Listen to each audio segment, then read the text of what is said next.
今回の動画はホンダ 125cc のほぼ同じエンジンを使ってなぜ何台も異なる車体を作っているのか、これら人気車種の比較はすでに3台同時乗り比べですとかたくさん動画出回ってます。それらを散々見てきました。中には1時間半以上にわたって細部まで解説している動画もありましたね。非常に参考になりました。ただ皆さんのレビューは当然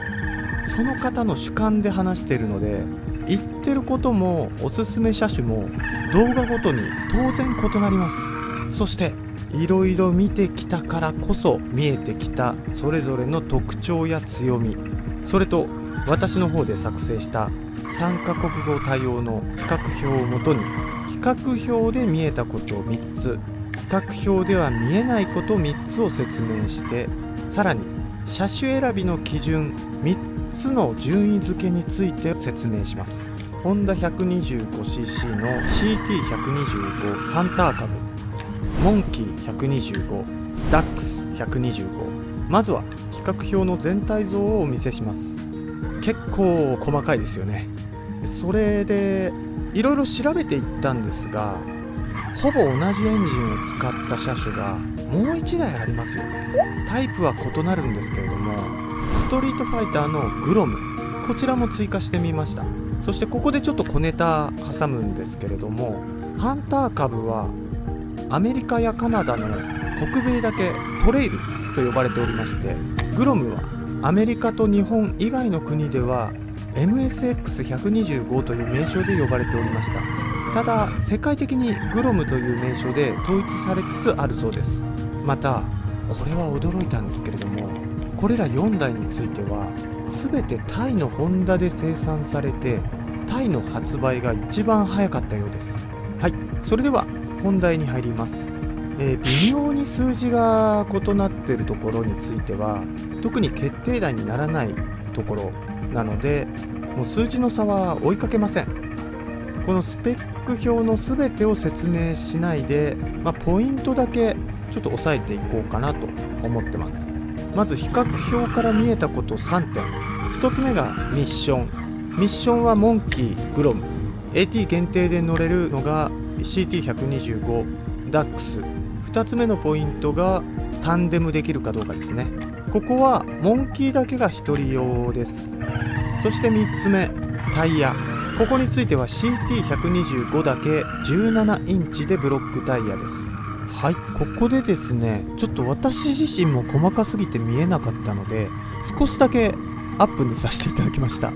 最大の強み、あと一言で言うとっていうところですね。表の一番下にあったところなんですけれども、こちらだけ紹介させていただきます。 CT125 につきましては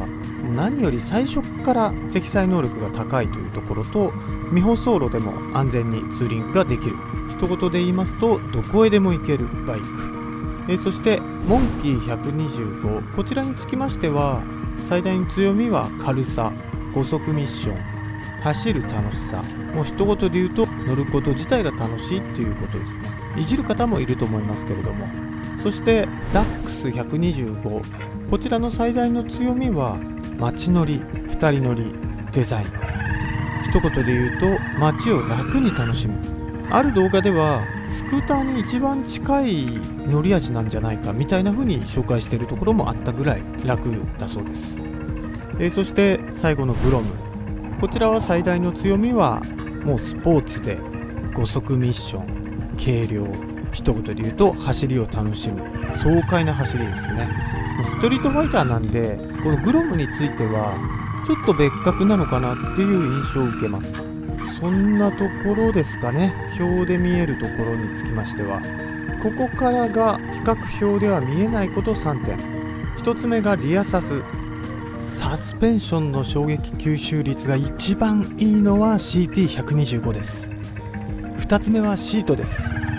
ここはダントツでモンキーのふかふかシートが一番ですね。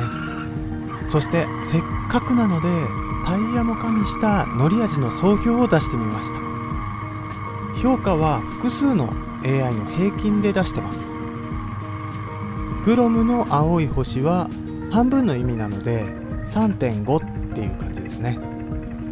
3つ目、メーター。ここについては表ではデジタルとしか書かれてません。グロムだけギアポジションインジケーターとシフトアップインジケーター、この両方がついてるんですよね。ここ結構大きなポイントです。はい、これが比較表で見えること見えないこと3点になるんですけれども、ここから車種選びの基準3つの順位付け、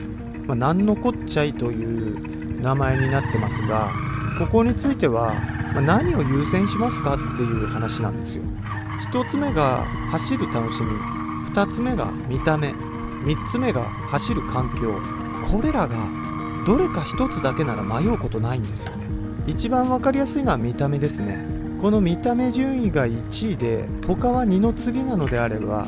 一番好きな見た目を買うのが正解ですよね。例えばダックスの見た目が好きならダックス。厄介なのはこれらの基準が複数あることですよね。例えば1位が走る楽しみで、グロムとモンキーが浮上しますよね。で2位が見た目でダックス、そして1位と2位がほぼ僅差または同率1位みたいな状態の時に迷うわけですよね。そうなった時ですね、2つの選び方があると思ってまして、そのうちの1つが切り捨てた方の基準をどっちにしたら後悔しないかだと思うんですよ。モンキーを選ぶならダックスの見た目を捨てた時の後悔を、ダックスを選ぶならモンキーの走る楽しみを捨てた時の後悔を思い浮かべて、後悔の少ないと感じる方を選んでいただきたいです。そしてもっと話を単純にしますと、モンキーとダックスの2択で迷ってる方がいたとしたら、走る楽しみ、ミッション操作ですね、こちらと落差、クラッチなし、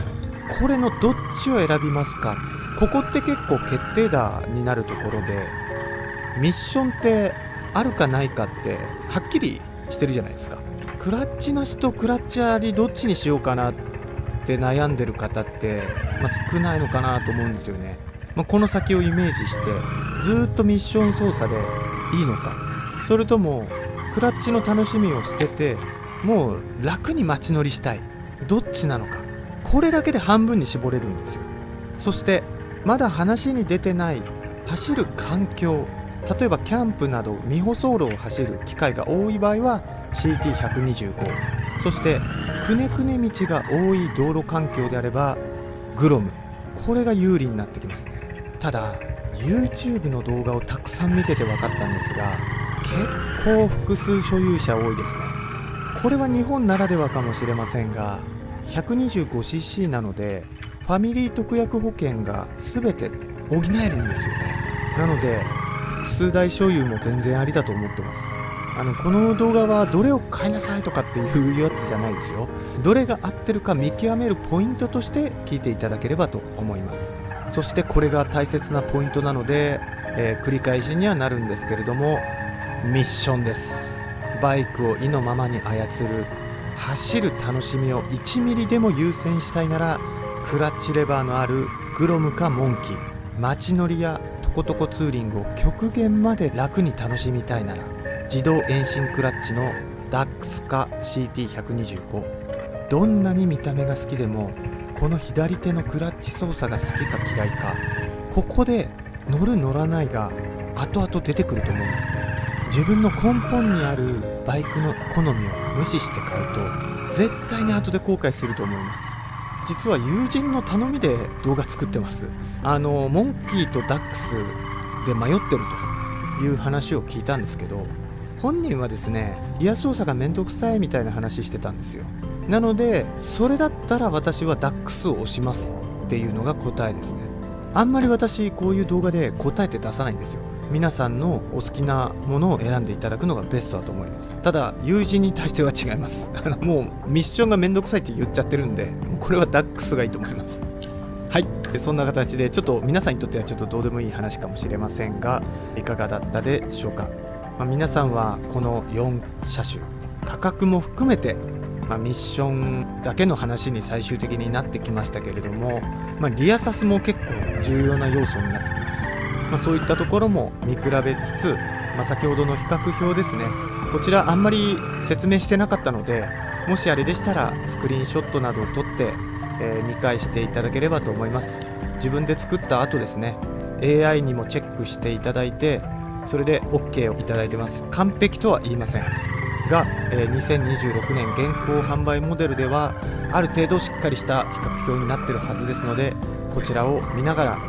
皆さんも悩んでみてはいかがでしょうか。それでは今回も最後までご視聴いただきまして本当にありがとうございます。 Thank you for everyone。 谢谢大家。それでは良いバイクライフを。バイバイ。モンキーとダックスで悩んでんの3年前ぐらいなんですよね。もう早くダックス買っちゃえばいいのに。